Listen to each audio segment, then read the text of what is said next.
Apprehend God in all things, for God is in all things. Every single creature is filled with God and is a book about God. Amen.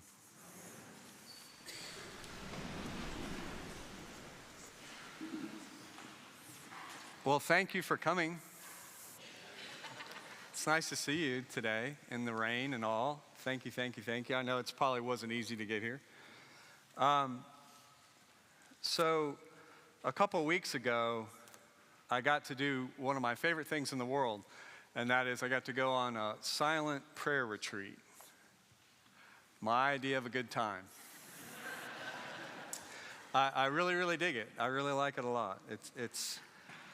It's helpful when I'm kind of dragging in life, feeling heavy. Because when I start to feel heavy, I can start to get cynical. And then my wife says to me, "Hey, Tom, I think it's time for you to go on a silent prayer retreat." So that's about the way it happened. I know we can pray anywhere. I know that. But when I was praying here, I was just feeling kind of flat and kind of rote. So I needed help. And I went out west to this place where I could just immerse myself in prayer. I didn't have any other responsibilities, just I could pray. And prayer, by the way, happens in lots of different ways, as the book of James was trying to get at, the letter to James is trying to get at. Lots of ways to pray. This is just my way, okay? So I'm not suggesting you do this, but if it sounds cool, who knows, right? So as I immersed myself in prayer out there, I found, man, I really needed this because I was struggling with life. It felt like all the problems of the world were right here in front of my face, and I could not see anything but problems. And my heart was heavy. So I needed, like I said, to get away. So the first day I was up there, I took a walk, and I'd been to this place before, and up the mountain, there's a spot up top where it's just kind of flat, and you can see forever and ever, and I thought that'll be a perfect place to go and continue praying. Because I was trying to pray the whole way up as I walked. It was a beautiful day, out west, one of those just crystal clear blue days. You could see forever and ever. But even that wasn't stopping my mind from just racing and racing and racing about, should I do this? Should I do that? What about this? What about that? And like I said, a very, very, very heavy heart.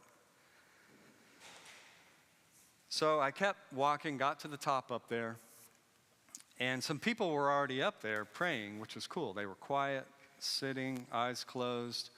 And then I looked around, and there were prayer flags all around the spot. You know what prayer flags are? By a consensus, say yes or no. Okay, so I heard a no. So the one no, I'm going to say to you out there, you one no, prayer flag is a symbol. It's a symbol that is essentially of a prayer that I put into a form so that it can flap in the breeze and the prayers can just go off to God in that way. Make sense? So they were all around. So the place felt holy, felt like I was in the right spot.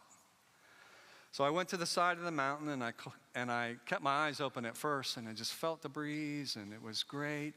But my mind just kept racing and racing, and I was really looking for some kind of peace and quiet. And my mind and my heart just wouldn't let me have it. You ever been there? It just wouldn't let me have it. It just kept going and going and going. All the troubles of the world, once again. Everything that's going wrong. And it was all right here. How was I going to get rid of it? Let it go. So I closed my eyes. And it was quiet for a second, or it felt quiet for a second. And I started to still myself. And just as I was starting to get a little deeper into that stillness, I heard this thumping. It's like I can't even make the noise. Like a thoo, thoo, thoo. I was like, what the heck? And it just kept doing that. You know what it was? It was the prayer flags flapping in the wind. So I was like, prayer flags? Even prayer flags are loud. What the heck? So I closed my eyes tighter, which never works, right? Just made me tight. And the thumping just kept going on. And finally, as annoyed as I possibly could be, I opened my eyes, and on one of the flags, it read, "Everything will be okay." Everything will be okay. Now, you got nice and quiet there, so I'm going to say that hits you the way, to some degree, it hit me. The exact words that I needed to see. And it reminded me of how limited my view of the world can be. You know, I'm a single individual, and sometimes my perception is just that. This very limited perception of one single person. But I think somehow or another I'm seeing everything. That prayer time reminded me, rarely, Tom, do you see everything.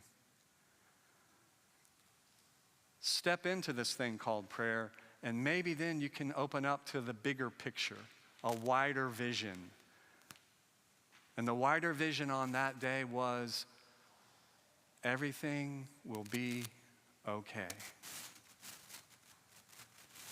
All you can do is, all I can do, all you can do, with all the problems that are going on in the world and in your life, you can only do what you can do. You can only help in whatever way you can help, and then you got to let it go. And trust that there's a greater power at work, that greater power that we call God. And God is at work in ways that we can't always see through our limited vision. And I got all that right there standing in prayer. Everything's going to be okay. Keep your heart, keep your mind, keep your soul open to that bigger picture. And know you're not alone. I'll leave that with you. Amen.